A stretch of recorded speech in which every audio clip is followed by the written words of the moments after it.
Mereka mengatakan inovasi dalam beragama yang tak pernah dilakukan oleh baginda Nabi Muhammad sallallahu alaihi wasallam. Itu yang pertama. Kelompok ini Bapak Ibu sudah tahu dan saya tak perlu sebut. Ini teman-teman salafi atau orang-orang yang berpandangan itu semua adalah sesuatu yang tidak pernah dikerjakan oleh Nabi dan mereka anggap ini inovasi dalam beragama, tepatnya mereka katakan bid'atun. Yang kedua, Assalamualaikum warahmatullahi wabarakatuh. Saya bersama Biker Subuhan Pekanbaru Riau. Bagi yang sudah bergabung istiqomah, bagi yang belum segera bergabung. Kiamat sudah dekat. Berkah selalu, sukses. Assalamualaikum warahmatullahi wabarakatuh.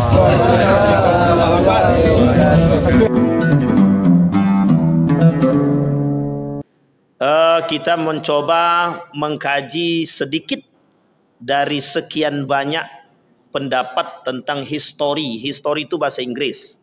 Bahasa Indonesianya sejarah. Sebenarnya kalau mau disebut sejarah agak kurang gaul sedikit. Kalau histori ada bahasa Inggrisnya sedikit. Tapi yang uniknya setelah itu bahasa Arab, bahasa Inggris, bahasa Indonesia. Histori, Maulid Nabi.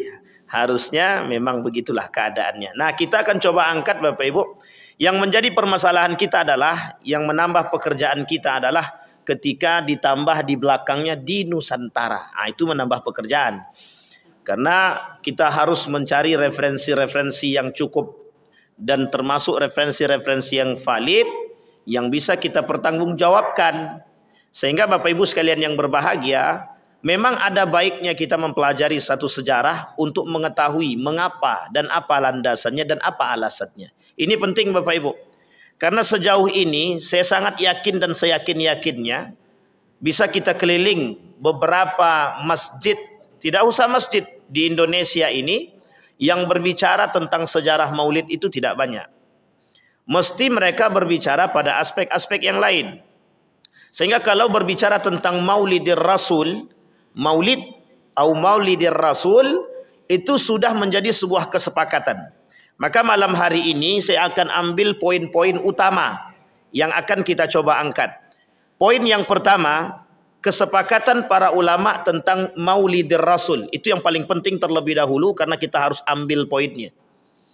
Kesepakatan para ulama terbagi pada dua.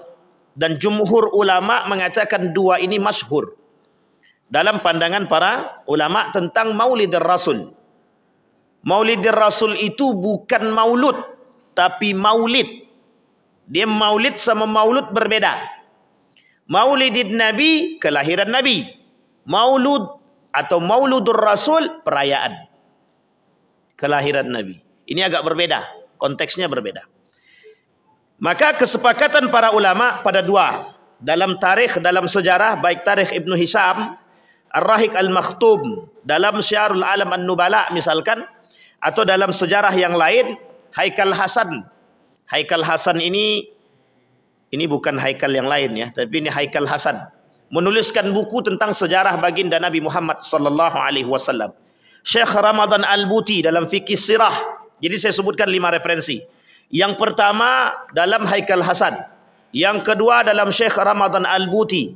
Yang kedua tarikh Ibnu Hisham. Yang ketiga. Yang ketiga tarikh Ibnu Hisham. Yang keempat ada Ar-Rahiq Al-Maktum Syekh Saifur Rahman Al-Mubarak Furi. Kemudian ada yang kelima, itu bisa kita kaji dalam tarikh At-Tabari dan beberapa sejarah yang lain. Kenapa ini penting dikuliti? Kenapa ini penting untuk kita pahami? Di sini terjadi perbedaan pendapat. Perbedaan pendapat kelahiran baginda Nabi Muhammad SAW. Yang pertama pada tanggal 12. Yang kedua pada tanggal 13. Indonesia menggunakan tarikh 13. Tanggal 13 Rabiul Awal. Yang jatuh pada hari Senin. Nabi ditanya oleh sahabat Nabi. Ini hadis masyhur yang dijadikan landasan oleh para ulama. Bahkan Allah mengatakan di dalam Al-Quran, Qul fabifadlillahi wa rahmatihi fabidzalika falyafrah wa huwa khairum mimma yajma'un. Kata Allah dalam Al-Quran. Kata Allah, maka dengan rahmat Allah dan keutamaan Allah lah, maka bagi kalian untuk berbahagia. Tapi ini ada kaitannya nanti dengan kalimat maulud. Kita kesampingkan dulu. Pada tanggal 12 atau tanggal 13, Indonesia menggunakan tanggal 13. Saudi Arabia ada yang 12, ada yang 13. Di beberapa negara yang lain ada yang mengambil tanggal 12, ada yang mengambil tanggal 13. Ini kesepakatan. Dan tidak ada yang keluar di tanggal itu. Tapi ada yang mengatakan tanggal 15. Ada, tapi tidak masyhur. Tidak masyhur. Ini penting untuk dipahami. Ini sejarah. Karena malam hari ini bukan peringatan Maulid, tapi lebih condong kepada sejarah daripada Maulid. Maka kita harus kaji itu dulu. Dari awal dari situ. Bapak Ibu sekalian yang berbahagia, masuk pada poinnya. Tanggal 12 atau 13 kita sepakati. Baik 12 ataupun 13, ini jumhur ulama, banyak ulama yang berpendapat yang berpegang pada tanggal tersebut. Sepakat ya Bapak Ibu ya? Baik. Kemudian setelah selesai penentuan tanggal tadi yang disepakati oleh para ulama, sekarang barulah kemudian muncul pemahaman tentang hukum melakukan maulid. Hukum melakukan maulid. Oke Bapak Ibu? Hukum melakukan maulid. Pada aspek ini semua ulama berbeda pendapat. Mayoritas ulama berbeda pendapat. Hukum maulid ini itu disampaikan dulu dalam konteks yang berbeda. Yang pertama ada dua pemahaman. Yang pertama kelahiran Nabi. Yang kedua perayaan kelahiran. Harus dipahami. Yang pertama kelahiran Nabi. Yang kedua perayaan kelahiran. Maka yang dipermasalahkan yang mana? Kelahiran Nabi atau kesyukuran atas kelahiran Nabi atau perayaan kelahiran Nabi? Ini poinnya penting di sini untuk dipahami dulu. Nanti tidak akan kelahi itu kalau sudah nampak titik temunya. Makanya Bapak Ibu sekalian yang berbahagia, kalau sudah tahu titik temunya dia nggak akan kelahi itu. Kenapa? Karena sudah tahu. Maka oleh segenap lembaga atau organisasi dan para ulama itu berbeda pendapat. Yang pertama mengatakan bid'ah. Bid'ah. Maulidur Rasul itu bid'atun. Perbuatan yang diada-adakan. Dalam bahasa sederhananya, bahasa kita disebut dengan inovasi dalam beragama yang tidak dicontohkan oleh baginda Nabi Muhammad sallallahu alaihi wasallam. Dalam konteks ini bisa dipahami Bapak Ibu ya. Poin pentingnya dulu. Poin pentingnya. Jadi tadi poin pertama kita membahas tentang tanggalnya. Sekarang tentang hukumnya. Oke, tentang hukumnya. Nanti baru kita masuk sebelum menyelesaikan itu nanti kita masuk aspek sejarahnya. Yang kedua tentang hukum. Yang pertama mengatakan dalam konteks hukum tadi, yang pertama bid'atun. Mereka mengatakan inovasi dalam beragama yang tak pernah dilakukan oleh baginda Nabi Muhammad sallallahu alaihi wasallam. Itu yang pertama. Kelompok ini Bapak Ibu sudah tahu dan saya tak perlu sebut.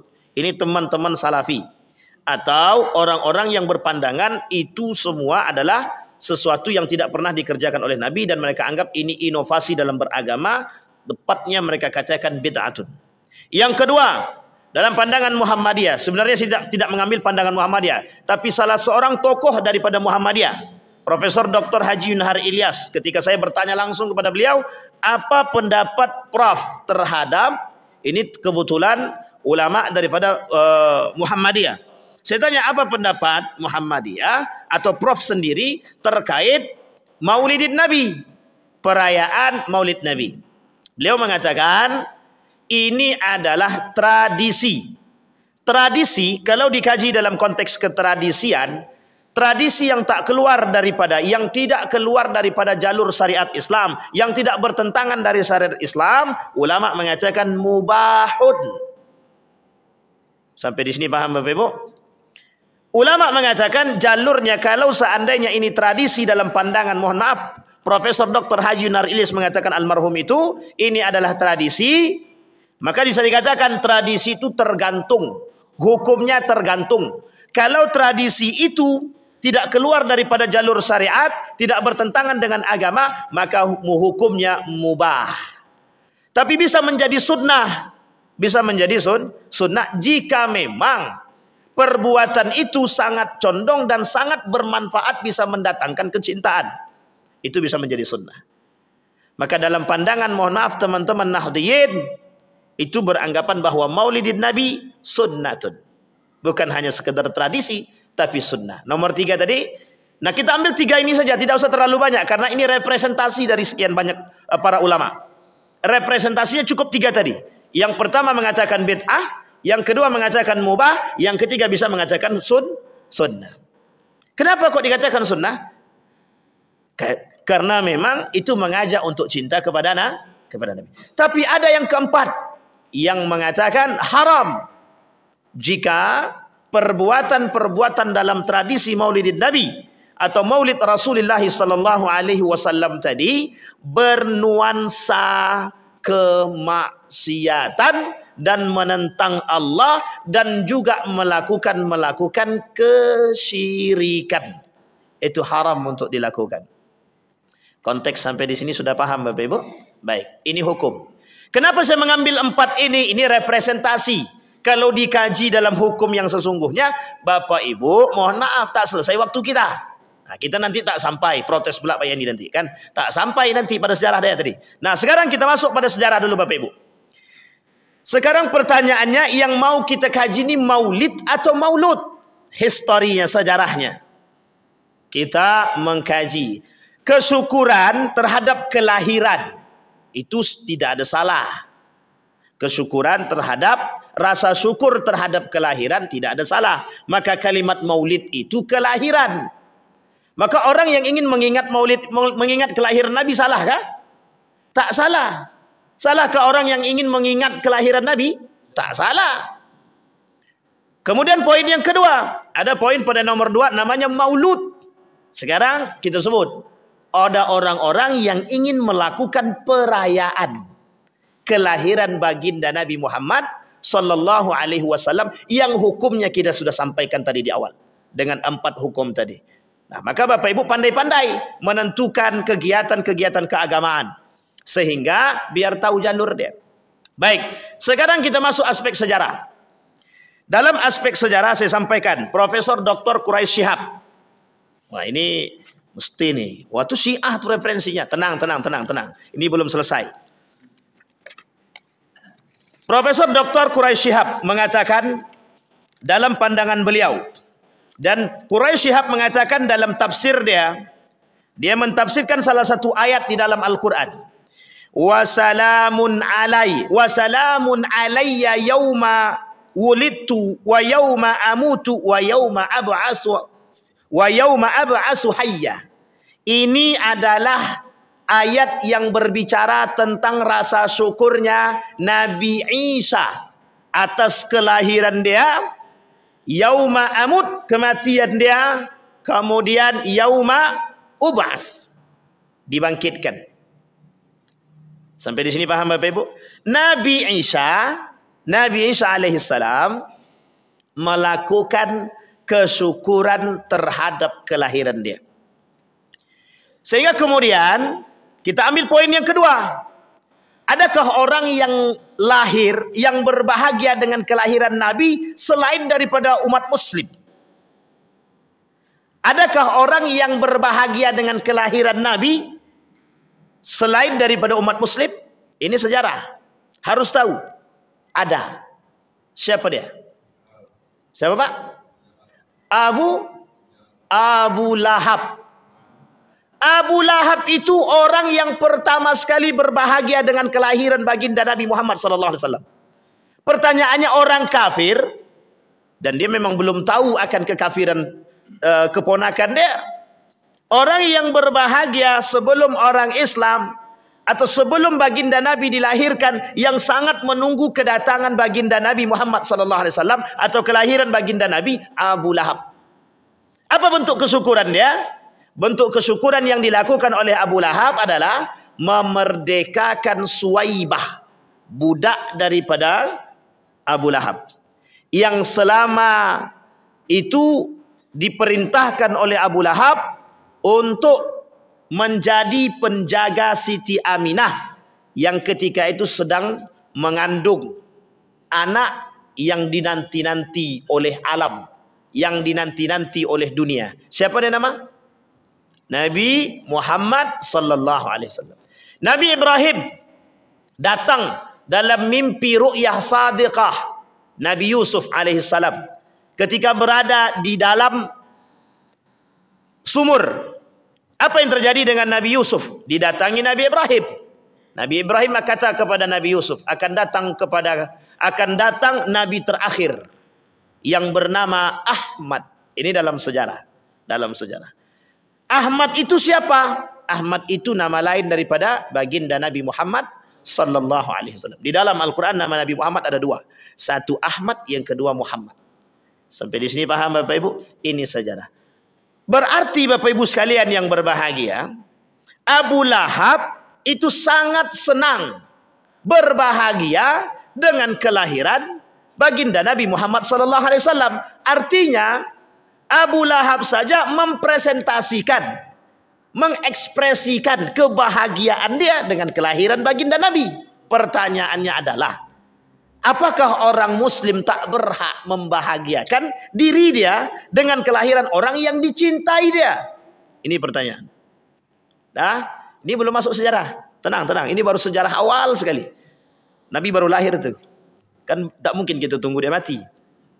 Sampai di sini paham Bapak Ibu? Artinya apa? Ini ekspresi. Nabi Isa saja mengekspresikan. Tapi Nabi Muhammad SAW apakah mengekspresikan kebahagiaan dia atas kelahiran dia? Yang selama ini menjadi dalil bagi mereka tidak ada perbuatan Nabi. Baik, kita rujuk. Hadisnya masyhur, sangat terkenal. Bahkan tertulis dalam kitab Imam As-Suyuti. Saya lupa nama judul kitabnya, yang jelas tertulis. Salah satu karangan Imam As-Suyuti.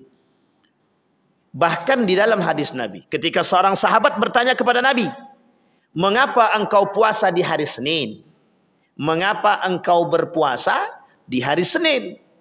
Kemudian dijawab oleh Nabi, pada hari itu yauma wulidtu fih wa yauma ub'atsu fih.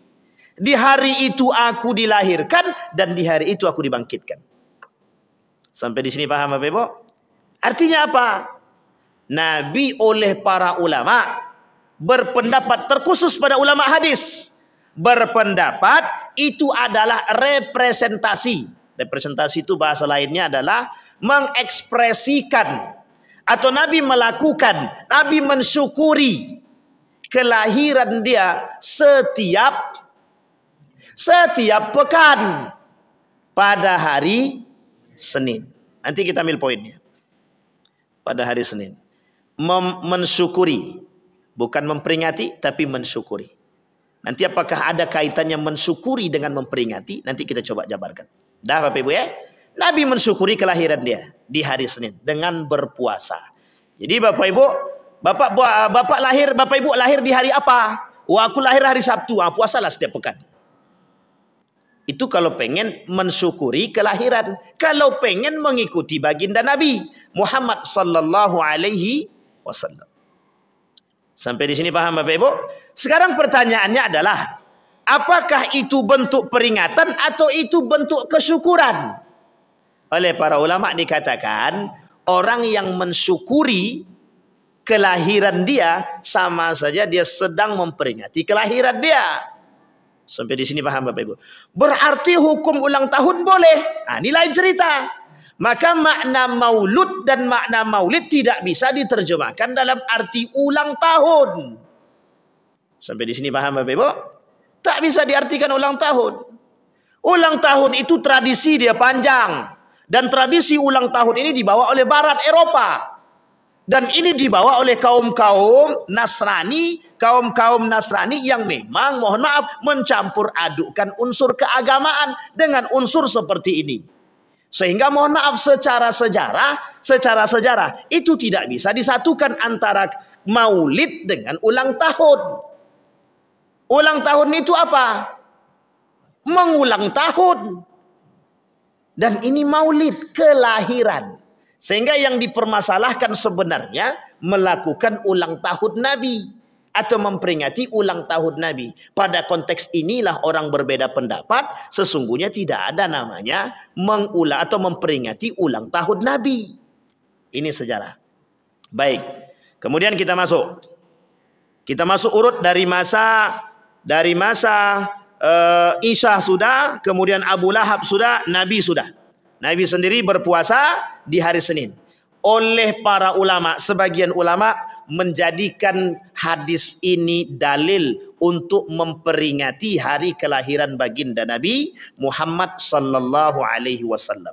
Nanti ada dalil yang kedua yang dilakukan. Dalil yang kedua itu, qul wa bi fadlillahi wa bi rahmatihi wa bidzalika falyafrah wa khairum mimma yajma'un, kata Allah. Itu kelahiran Nabi bagian daripada keutamaan yang Allah berikan. Kelahiran Nabi bagian daripada rahmat yang Allah turunkan. Maka kata Allah, dengan itu falyafrah, berbahagialah kalian, kata Allah. Wa khairum mimma yajma'un, itu lebih baik daripada apa yang kalian bisa buat dalam perkumpulan-perkumpulan itu. Sampai di sini paham Bapak Ibu? Oleh Profesor Dr. Quraisy Shihab, dalil inilah yang dijadikan landasan oleh para ulama atas kebolehannya melakukan maulid atau peringatan maulid Nabi. Baik Bapak Ibu sekalian yang berbahagia. Sekarang kita masuk sejarah. Sejarah daripada Maulidir Rasul atau peringatan kelahiran baginda Nabi Muhammad sallallahu alaihi wasallam. Mengingat kelahiran Nabi semua orang sudah melakukan. Banyak yang berpuasa Senin. Tapi ternyata juga banyak yang tak tahu kalau Nabi berpuasa Senin itu mengingat kelahiran Nabi. Sekarang sudah banyak yang tahu karena sudah disampaikan oleh Nabi dalam hadis dia. Sekarang bagaimana model sejarah pertama sekali peringatan kelahiran baginda Nabi Muhammad sallallahu alaihi wasallam dengan model yang berbeda. Itu saja poinnya. Bukan pada poin yang lain. Itu saja poinnya. Sahabat Nabi siapa yang tidak puasa Senin Kamis? Tak ada. Rata-rata sahabat Nabi berpuasa Senin Kamis. Artinya sahabat Nabi sudah tahu. Sahabat Nabi, kenapa kok sahabat Nabi tidak memperingati maulid Nabi? Ya jelas tidak memperingati, mereka puasa di hari Senin seperti apa yang dilakukan oleh Nabi. Dan mereka sadar tidak mungkin sahabat tidak tahu. Kenapa? Karena hadis itu masyhur. Dan hadis itu disampaikan oleh Nabi kepada para sahabat yang bertanya kepada Nabi, kenapa puasa di hari Senin? Yang sahabat Nabi. Yang kedua, masuk pada setelah sahabat, ada fase selanjutnya yang disebut dengan fase tabi'in. Oke Bapak Ibu? Baik. Pada masa fase tabi'in terjadi perbedaan pendapat. Saya akan urut Bapak Ibu. Agak susah sedikit. Ini gara-gara Pak Yen, dia harus baca buku. Harus baca jurnal. Baik. Oh bukan. Mana dia? Baik. Pada masa dinasti Abbasiyah. Ini pandangan yang pertama dalam urutan sejarah. Dalam urutan sejarah, yang pertama sekali mengadakan peringatan maulid Nabi pada masa dinasti Abbasiyah. Oke Bapak Ibu, pada masa dinasti Abbasiyah. Siapa dia? Seorang khalifah bernama Khaizuran binti Atha dari Khalifah Abbasiyah. Itu yang pertama. Pendapat yang pertama. Pendapat yang kedua mengatakan Raja Muzaffar Abu Sa'id. Pendapat yang ketiga Sultan Salahuddin Al-Ayyubi. Yang keempat, pada masa Syiah Fatimiyah atau lebih tepatnya dinasti Fatimiyah yang dijadikan dalil oleh sekian banyak orang yang tidak menjalankan, yang tidak melakukan peringatan Maulid Nabi. Mereka katakan tradisi itu bermula dari tradisi Syiah. Jadi ada 4. Itu yang baru saya sebutkan. Baik, saya urut lagi. Sekarang saya urut Bapak Ibu per tahun, per abad. Biar agak enak sedikit. Perkembangan sejarah Maulid. Ini yang nak ditulis-tulislah. Biar nanti pas ada orang bertanya, mana sejarah? Baca kata. Kan gitu enak. Kan tak mungkin. Baik Bapak Ibu, perkembangan sejarah Maulid. Yang dimaksud adalah perkembangan sejarah peringatan Maulid Nabi dengan model-model tertentu. Oke Bapak Ibu? Baik. Yang pertama, pada abad ke-10 Masehi, dinasti Fatimiyah. Pada abad keberapa Bapak Ibu? 10. Dinasti Fatimiyah, Syiah Islamiyah. Ini tidak disebarkan hanya untuk lokal Mesir saja dalam sejarah. Dan ini Bapak Ibu diambil oleh sebagian kalangan termasuk para ulama-ulama Mesir mengatakan demikian. Yang kedua, tersebar luas pada masa Sultan Salahuddin Al-Ayyubi 1137 sampai 1193 Masehi. Ini gara-gara Pak Yendi nih. Pemimpin Sunni ketika itu. Salahuddin Al-Ayyubi, tahu Bapak Ibu siapa dia? Siapa Bapak Ibu Salahuddin Al-Ayyubi? Oh, ini orang paling terkenal ini Bapak Ibu. Salahuddin Al-Ayyubi ini sangat terkenal. Dan dia termasuk orang yang panglima paling mengerikan ketika itu. Raja yang paling baik, yang paling disebut, dipuji-pujilah. Baik oleh kedua belah pihak. Tetapi pada masa itu Bapak Ibu terjadi satu kejadian yang disebut dengan Perang Salib. Pada masa siapa? Sultan Salahuddin Al-Ayyubi. Baik. Apa tujuan ketika itu dilakukan oleh Sultan Salahuddin Al-Ayyubi? Yang pertama, memperkuat semangat keagamaan dan persatuan umat Islam yang ketika itu mereka berada dalam perang salib. Kondisi Bapak Ibu. Nah, nanti Bapak Ibu di Nusantara, oh nantilah, nanti biar cepat betul kan, habis pula waktu nanti. Baik Bapak Ibu. Jadi dalam perang salib itu umat Islam kondisinya seperti apa? Umat Islam kondisinya terombang-ambing. Ketakutan cukup terjadi. Jangan salah. Ketakutan juga cukup terjadi pada umat Muslim. Sehingga dalam perang salib tersebut, Salahuddin punya ide. Bagaimana dengan peringatan Maulid Nabi untuk memperekat umat. Karena dalilnya, alasannya melakukan peringatan itu kelak dari sekian masa, sekian abad itu sama. Untuk mempersatukan umat Muslim.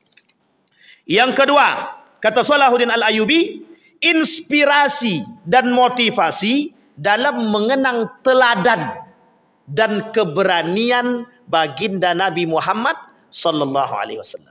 Maka dalam beberapa hari ini Bapak Ibu, saya melaksanakan kegiatan Maulid, itu saya sampaikan Bapak Ibu. Kita bukan memperingati tanggal kelahiran Nabi saya bilang. Tapi kita hari ini khusus. Kenapa saya katakan hari ini? Kita harus memperingati bagaimana perjuangan Nabi menegakkan baldatun thayyibatun wa rabbun ghafur. Menegakkan nilai-nilai agama, menjunjung tinggi Islam, peradaban Islam itu. Hari ini peradaban Islam itu merosot. Sama keadaannya pada masa Salahuddin Al-Ayyubi, ketakutan, ketidakbersatuan umat Muslim, terpecah belahnya umat Muslim. Dibuatlah salah satu sarana oleh Sultan Salahuddin Al-Ayyubi untuk mengangkut kembali persatuan umat Muslim. Maka mengenang perjuangan Nabi dan keberanian baginda Nabi Muhammad sallallahu alaihi wasallam. Pertanyaan saya Bapak Ibu, berapa banyak dalam catatan sejarah Nabi berperang? Ini saya kasih tahu Bapak Ibu. Sebelum Nabi dibaiat menjadi Nabi, Nabi baru berumur masih sangat belia, masih sangat muda, Nabi terlibat dalam satu perang. Nama perangnya Perang Fijar. Lain waktu kita bahas itu perang. Karena tak masuk dalam sini. Lain cerita nanti, panjang keluar. Baik. Yang ketiga. Tadi pada masa Sultan Salahuddin Al-Ayyubi 1137, kemudian 1193. Mulai populer di kalangan umat Islam di belahan dunia abad ke-12 dan abad ke-13 Masehi. Siapa yang mengadopsi ini? Yang mengadopsi perbuatan Salahuddin Al-Ayyubi ini adalah itu kerajaan-kerajaan dan kesultanan Islam. Saya ambil contoh. Yang pertama, negeri Saudi Arabia, atau lebih tepatnya Arab.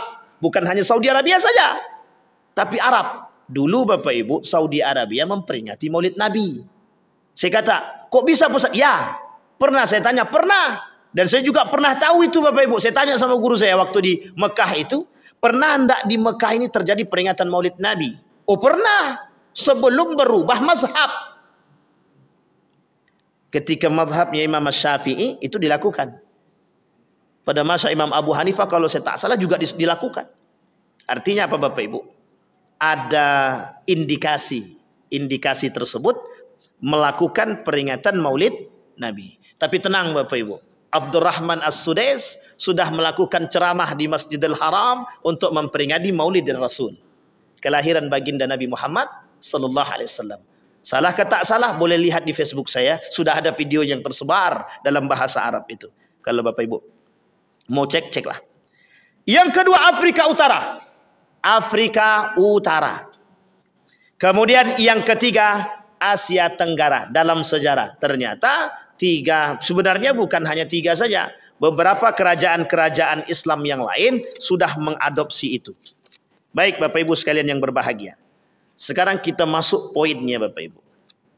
Sudah tak sabar nih Bapak Ibu ya? Baik. Sekarang Bapak Ibu kita masuk. Dalam pandangan Profesor Dr. Quraisy Shihab, tata cara bersyukur dalam memperingati kelahiran baginda Nabi dilakukan oleh Nabi berpuasa, dan itu tercantum sebagaimana dilakukan oleh Isa. Tetapi peringatan seperti yang terjadi hari ini, kata beliau, itu dimulai pada masa dinasti Abbasiyah. Sejalan dengan yang pertama tadi kita sampai. Ini pendapat-pendapat yang saya sampaikan. Sejalan dengan yang kita sampaikan tadi.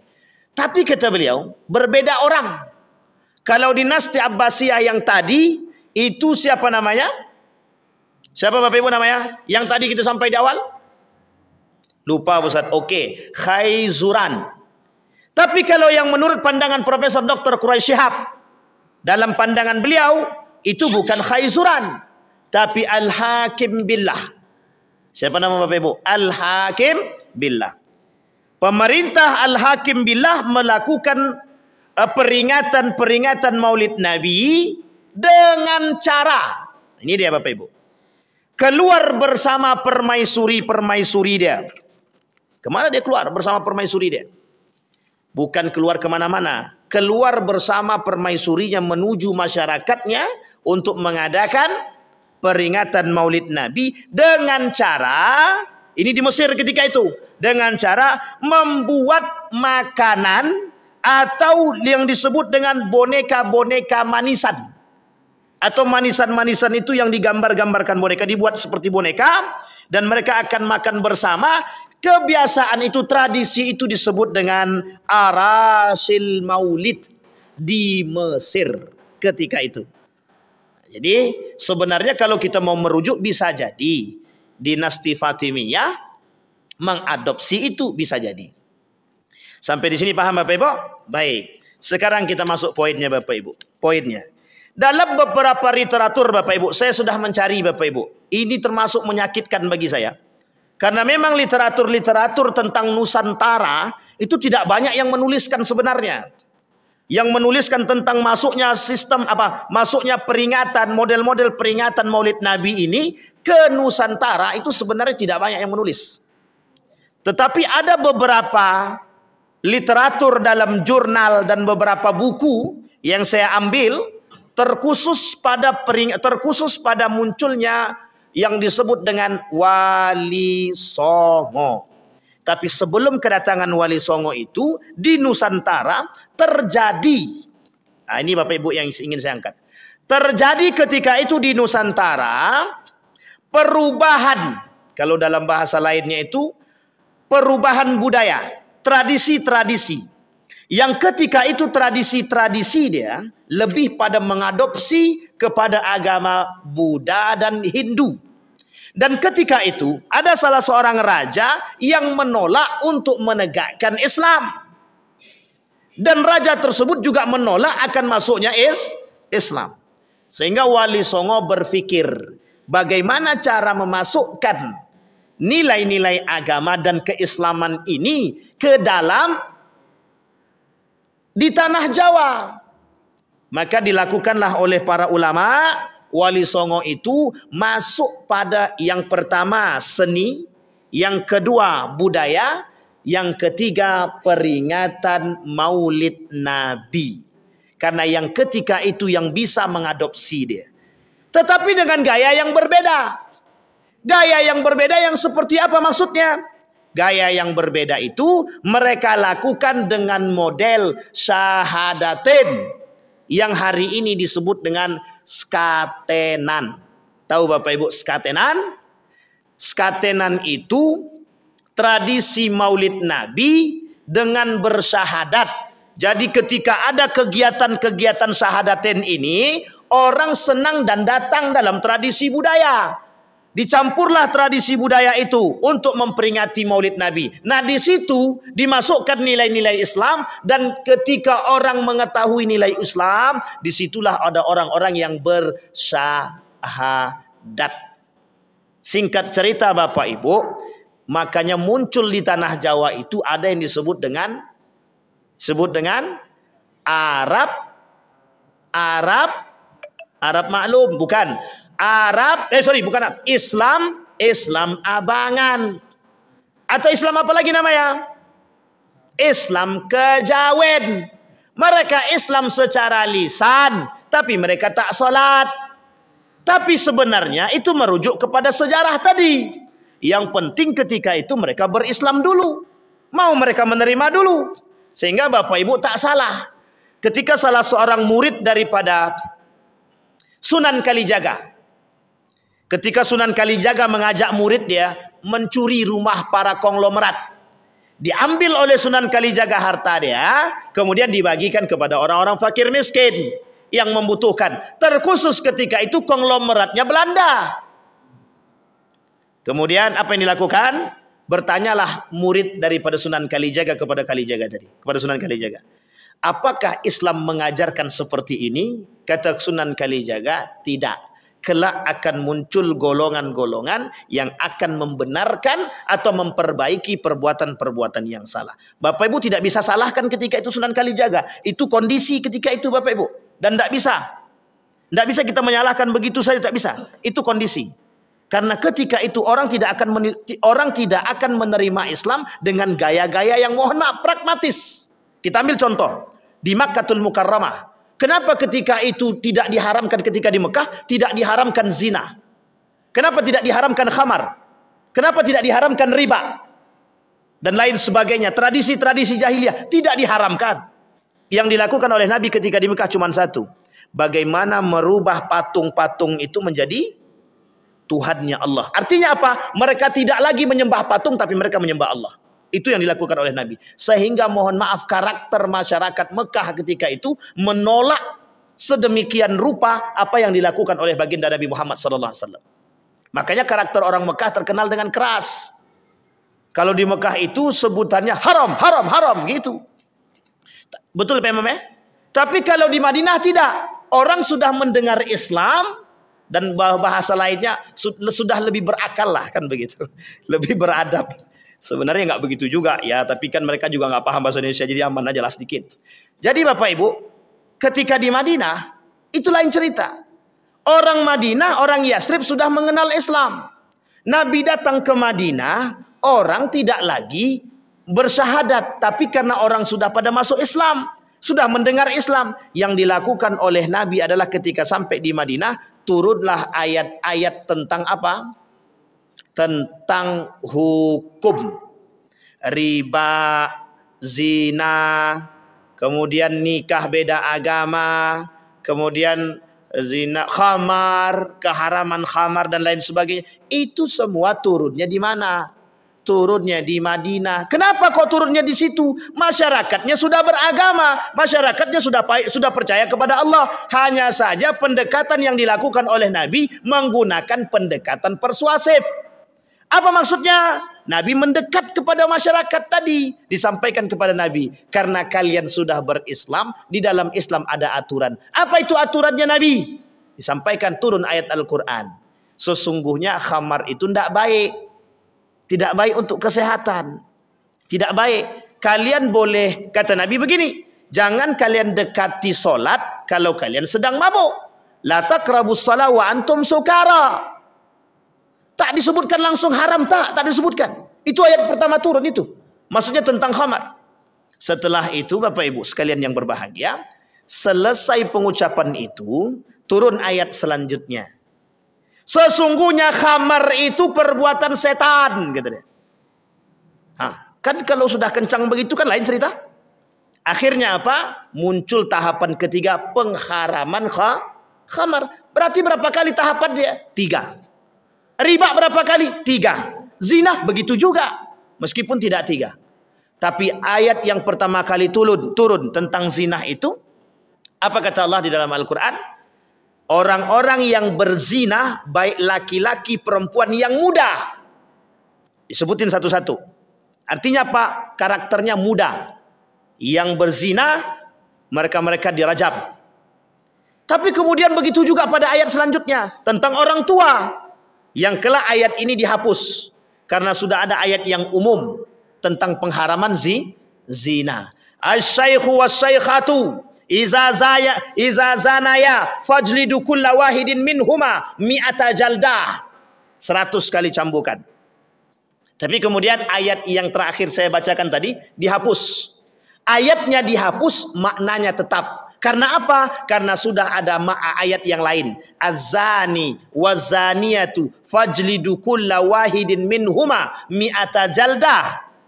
Ada orang yang berzina, baik tua maupun muda, baik yang sudah menikah ataupun belum menikah.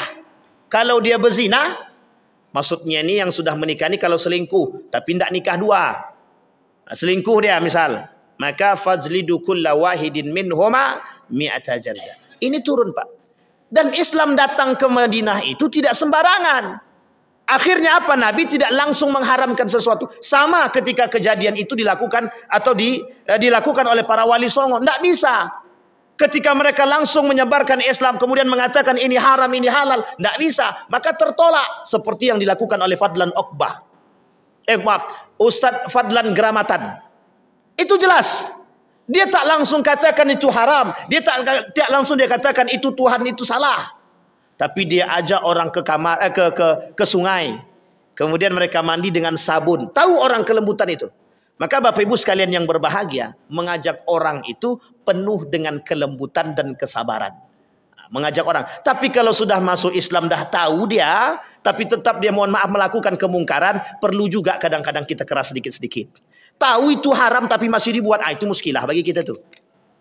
Baik, sekarang Bapak Ibu sekalian yang berbahagia, apa kaitannya masuknya ke Nusantara? Ini Bapak Ibu yang ingin saya sampaikan Bapak Ibu. Di Nusantara, Maulidir Rasul atau peringatan kelahiran baginda Nabi Muhammad sallallahu alaihi wasallam di Nusantara diperkenalkan oleh ulama dan para pedagang muslim yang datang dari Timur Tengah dan India dalam sejarah. Tapi sejarah ini artinya sejarah itu tergantung kepada penulis. Jangan ditelan mentah-mentah. Tapi setidaknya ini bisa dijadikan acuan. Dalam literatur resmi jurnal itu dituliskan demikian bahwa masuknya peringatan Maulid Nabi itu dibawa oleh para ulama dan pedagang muslim yang datang dari Timur Tengah dan India. Pada masa siapa? Pada masa Kesultanan Demak dan Kerajaan Islam Jawa pada abad ke-15. Itu tulisannya begitu. Sabar. Kemudian apa tujuannya? Tujuannya adalah momentum penting sejarah Islam. Artinya apa? Mereka ingin tunjukkan betapa pentingnya sejarah Islam, betapa pentingnya nilai-nilai keislaman. Yang kedua, tujuan para ulama ketika itu dan para pedagang muslim ketika itu menyebarkan atau melakukan peringatan Maulid Nabi untuk mempersatukan umat muslim, untuk mengenalkan Islam dan mengenalkan kepada mereka ajaran-ajaran Islam. Sampai di sini Bapak Ibu paham?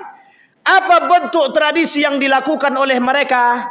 Bentuk tradisi yang dilakukan, 1, skatenan atau syahadaten tadi. Kemudian tradisi Kesultanan Yogyakarta dan Surakarta. Jadi Bapak Ibu, tradisi skatenan atau syahadaten tadi itu dilakukan di Yogyakarta dan Surakarta dalam kesultanan mereka. Dan ini masuk dalam kegiatan keagamaan dan kebudayaan. Terakhir Bapak Ibu, pada tahun 1967 Kalau saya tak salah. Ya betul. 1967. Insinyur. Siapa namanya tadi? Enggak lupa sedikit. Enggak boleh pula kita lupa, Pak. Oke. Pada tahun 1967, Presiden Soeharto menetapkan hari kelahiran Nabi atau peringatan Maulidir Rasul itu menjadi salah satu hari libur nasional. Apa tujuannya? Agar umat muslim Indonesia bisa berbahagia dengan kelahiran baginda Nabi Muhammad sallallahu alaihi wasallam. Artinya apa Bapak Ibu? Sudah masuk. Dari mana dapatnya? Latar sejarah Bapak Ibu. Latar sejarah. Maka Bapak Ibu sekalian yang berbahagia, kalau kita merujuk kepada sejarah yang lain, Malaysia, kemudian Thailand. Saya ambil Thailandnya, lebih tepatnya Thailand Patani. Apa? Patani, Thailand Selatan kalau saya tak salah. Itu juga sama Bapak Ibu. Jadi dulu Bapak Ibu, kekuatan kerajaan Islam itu tidak hanya di Indonesia, tapi mereka sampai ke jalur Nusantara. Karena dulu orang tidak kenal Indonesia. Indonesia ini dikenal dengan Nusantara. Dalam bahasa lainnya disebut dengan Jawi, bukan Kobau. Jawi. Tahu Jawi? Jawi itu adalah bahasa aksara Nusantara. Artinya Melayu. Nah, ini sejarah nih Bapak Ibu. Profesor Dr. Sayyid Naqib Al-Attas menuliskan dalam tulisan dia yang terkenal tentang Nusantara. Aksara dia adalah Melayu dan itu disebut dalam Nusantara, disebut dalam aksara Melayu, disebut artinya Jawi. Dan itu Bapak Ibu oleh para peneliti filologi dan sejarah mengagumi, ternyata aspek Melayu ini itu menjadi aspek penelitian yang paling unik dan memuaskan bagi para peneliti. Karena apa? Ternyata dalam sejarah Melayu Nusantara banyak sekali sesuatu yang belum ditemukan dan bisa dikembangkan dalam aspek keagamaan. Termasuklah salah satu sejarah Maulid Nabi Muhammad sallallahu alaihi wasallam. Ini paham Bapak Ibu? Baik, Bapak Ibu sekalian yang berbahagia. Sekarang Bapak Ibu, belum kita tutup.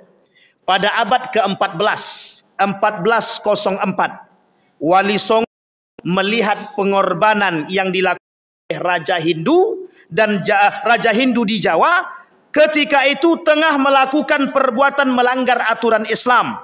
Mereka maraknya tradisi Buddha pada masa itu seperti pengorbanan berupa penyembelihan hewan kurban sebagai tolak bala. Jadi Bapak Ibu, tradisi-tradisi yang tidak sesuai dengan Islam seperti melakukan mohon maaf tolak bala tersebut itu dilakukan, dan ini terjadi Bapak Ibu dan saya temukan. Sekarang masih ada.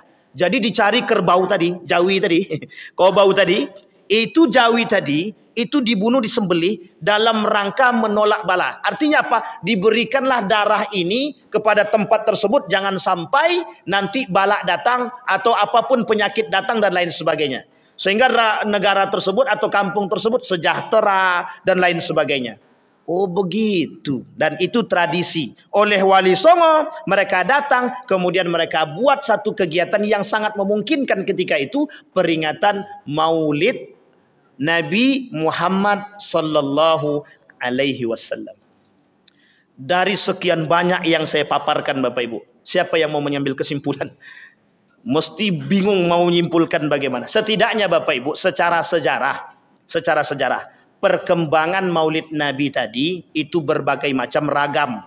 Hanya saja Bapak Ibu yang tidak diinginkan oleh Islam adalah, perlu kita sampaikan Bapak Ibu, yang tidak disukai oleh Islam adalah peringatan Maulid Nabi yang sudah keluar daripada jalur syariat Islam. Itu yang pertama. Yang kedua Bapak Ibu, perlu dipahami bahwa Maulid Nabi ini kita tekankan bukan pada aspek sunnah atau bukan sunnahnya, tapi ini adalah aspek sejarah yang dilakukan, maka masuk dalam kondisi tradisi atau adat istiadat yang ketika itu dijadikan untuk memperekat umat muslim ketika itu, dan umumnya umat-umat yang lain yang bisa diajak bekerja sama seperti yang dilakukan oleh baginda Nabi Muhammad sallallahu alaihi wasallam dalam piagam Madinah. Sampai di sini paham Bapak Ibu? Mudah-mudahan Bapak Ibu ada manfaat bagi kita semua. Mudah-mudahan sudah tidak ada pertanyaan tentang Nusantara. Ini selesai Bapak Ibu. Hari ini sudah sampai pada bagaimana cara kita mencintai baginda Nabi Muhammad sallallahu alaihi wasallam, seperti perkataan Nabi, addibu auladakum ala thalathi khisal. Ajarkan anakmu 3 perkara. 1, cinta kepada Nabi. 2, cinta kepada ahlu baitin Nabi. Yang ketiga, cinta kepada qiraatil Quran.